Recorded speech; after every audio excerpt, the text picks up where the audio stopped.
So first thing in our assessment is to take a big deep breath. So Elena, will you please take a big deep breath and do the best that you know how. And what we're looking for here is the difference between whether or not the shoulders and chest are rising or the belly and ribs are rising or moving. And the question to ask here, there's two questions I'll often ask here. One is which area do you think is working or moving more? Belly. Your belly, and I'd say that's accurate. And the second question is how easy, like on an RPE scale, 1 to 10 or 0 to 10, if 10 is really challenging and 0 is super easy. It's pretty easy, I guess. I got a little butterflies myself. You get a little butterflies, yeah? Yeah. Cool. And when you say super easy, just give a number to it just for the fun of it. Tending difficult, Yeah. I would say 3. 3, okay, cool. So then go ahead and let's slide down. Okay, so this is supine breathing now. We want to see the difference between this and standing. So my first question I'll often ask a client is, how difficult is it now, 0 to 10 scale? It's easier, and I would say just 1. 1, okay, good. So, and this is a very common response for it to become easier when you lie down. Although sometimes a baby in the belly can cause restriction, especially with a weak diaphragm. Elena definitely breathes very, very well. This is not what you're usually going to see in the average client. The next thing I'll ask, well, what area is moving?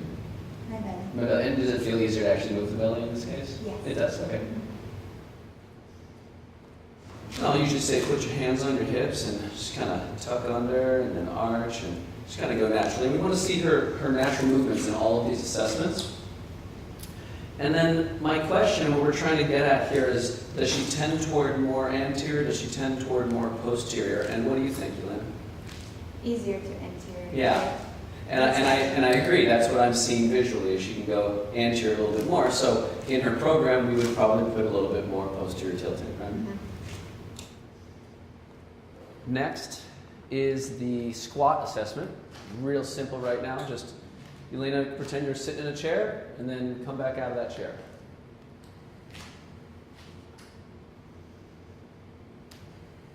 And we're taking in, the relative ease and comfort that she has or doesn't have.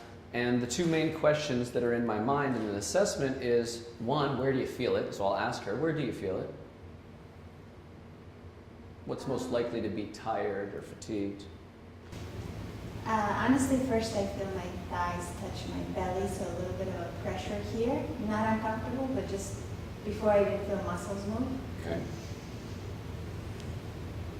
I feel my glutes loaded and my shins stretching. Okay. And that gives you a sense of what Elena's brain is activating in order to do the motion. And for her to say glutes, that's what we're looking for. That's great. Most clients will say something like quads. Calves and shins can come on, and we just want to keep moving this in our program to getting more glutes. The other thing that I'm looking for, take just a couple more here. And the other thing that I'm looking for is is the core active? Is the core a part of it? And Elena passed the breathing section, so it's possible that she's using her core, and she's been trained on some of this already. So it'd be really nice if, for example, it was obvious, go ahead and keep going, if her belly kind of moved in and out a little bit. And sometimes you can see that. And let's see if we can just see it kind of obviously working or not working. And I would say that it's not obviously, it's not big. I don't think that she's used to using her belly in this way when she goes into emotion, although she's very good at using it, obviously, when she's focused on it. Yeah, the effect is more here. So as I go into a squat, it's kind of like this is kind of in a way for me to engage. It's sort of something new that I can experience. Yeah. With my belly that's not so protruding. And it's fair to say from what we've learned this weekend that you weren't used to actually using the belly pump in this way with your exercises. So this is going to be a little bit new as we go through this today. Okay.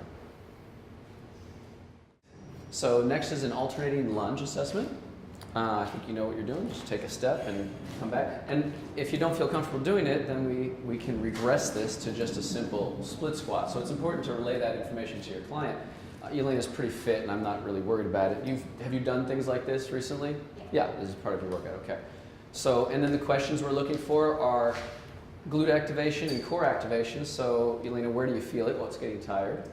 I feel like I need to use the glute to push off to come back. So you're able to use the glute. You know that you're supposed to be doing that. Yeah. So it's kind of like, it's not the purest of assessments, but we're it's great dialogue for us to have here.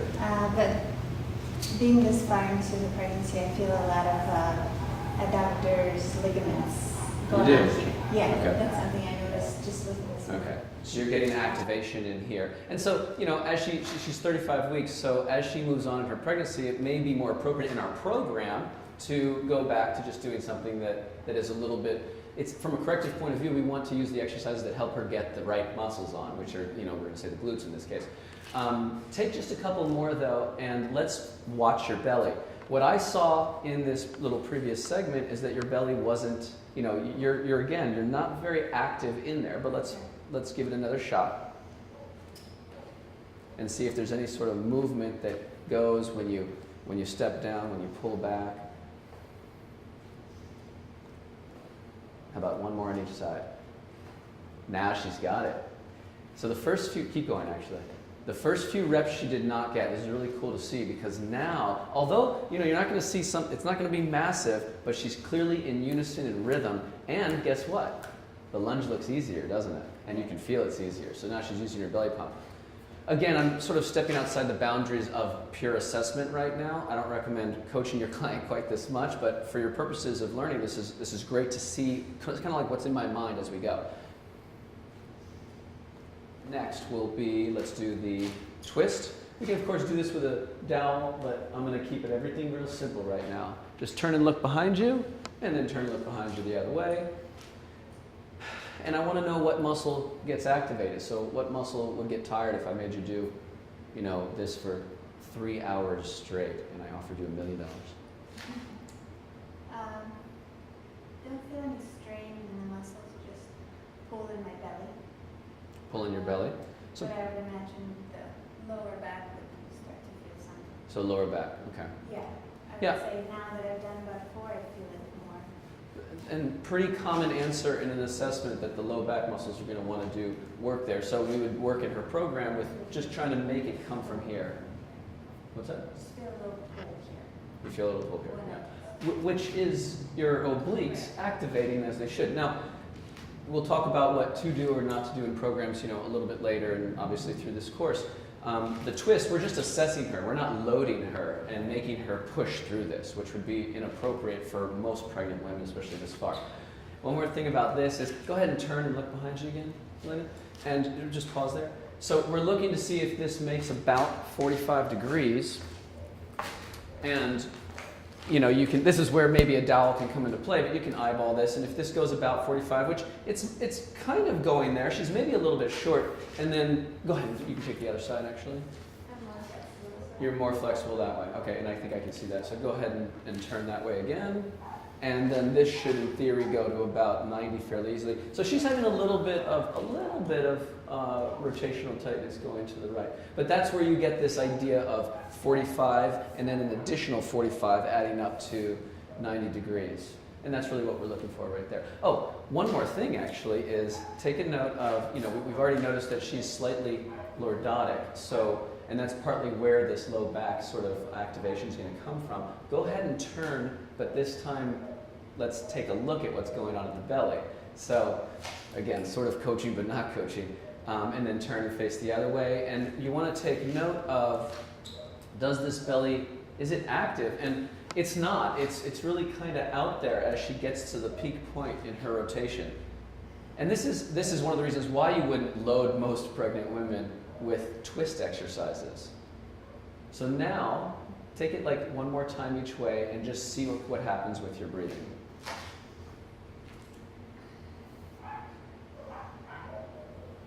Okay, that's fine for now. Again, not coaching, rather keeping in the form of assessment. If we were to coach her down the road, what we would get her to is kind of like what happened with the lunge assessment, is getting her to get into unison with this core breathing, which would make her movement a little bit easier.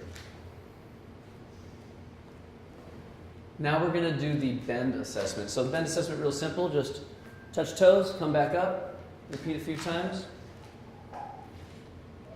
or rather repeat until I tell you. And what we're primarily looking for here is, again, the same things, glute and core activation, right? So, Elena, where is it you're feeling it? My glutes and the stretch of my hamstrings. Yeah, and that's great. And as long as it stays kind of glutes number 1 and then hamstrings 2, that's awesome. That's what we're looking for. And then keep going, take a few more times. And now the question is well, is the belly? How active is this belly here? And of course, you wouldn't normally say this out loud in front of the client. You're really taking in what they naturally do. But what I'm looking for is the same thing as in the other assessments. I'm looking to see if I can visually see that she kind of uses her belly to move with her, that these muscles are kind of a part of it, that belly pump is happening. And I'd say, with all of this talk, she's actually using it a bit. All right, next will be the bent row now. So we're tagging on to the bend assessment here by seeing how she loads her lower body and her midsection, this time in order to do an upper body exercise. So there's kind of 3 things we're looking for here. So go ahead, and this is, when I ask someone to do something like this, I ask them to think about, well, we're at the changing table, and how are you going to reach into the changing table, or reach over the crib, or do your bends while you're tending to baby. And for the sake of our fitness assessment, we're going to look at a very important part, her scapular adductors, and see how they're working, right? So just repeat that movement over and over for me, pretending that you're picking up your baby, but doing it over and over in a fitness way, right? And 3 things I'm looking for. First, I'm going to ask her, hey, where are you getting tired, or what would get fatigued? Right now, maybe the legs are really engaged. And which part of the legs? My glutes and my hamstrings. Okay, so glutes and hamstring. Again, keep it in the glutes number 1. That's what we're looking for. That's a great answer.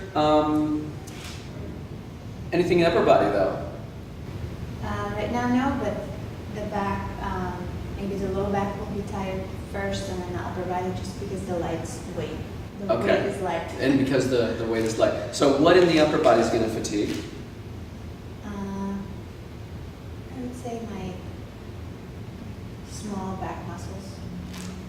Upper small back muscles. Now are you talking about rhomboids and lower traps? Yeah, Okay. Yeah. So Elena knows rhomboids and lower trap. I would agree. I don't think that she's extremely overactive in her upper trap. She knows what she's doing. Looks good. The reason her low back is working has part to do with an underactivation of the glute or an underactivation of the core.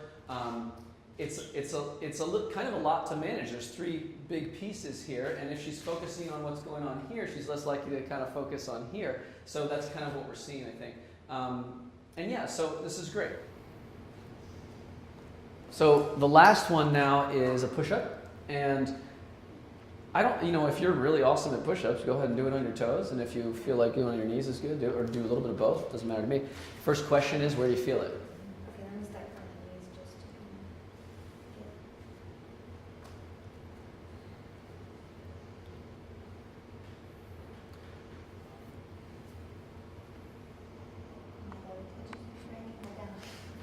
Even a 35-week pregnancy, her belly can touch, and that's okay. She's doing a pretty full, solid push-up. You can absolutely practice this with pregnant clients. Where are you getting tired? What's going to tire first? with this position. Probably my pecs. Pecs. Yeah, and that's what we're looking for, chest activation. Now, I'm going to have to do some more. And then arms secondarily, but you're pushing on your chest. Yeah, good. Okay, and then go ahead and take a few more. And, so first we're looking at chest activation. Second, we're looking at core activation again. So for core activation, it's kind of like, go ahead and just kind of do it, and I'll tag on. So we're looking at, does that move? Is that capable of moving? And when she thinks about it, and when she focuses, absolutely is that move. You can even see the crease. I can see it on this side. I'm guessing the camera can see it on that side.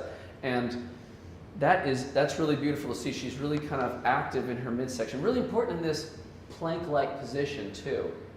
All right, great. Thank you so much. That's awesome.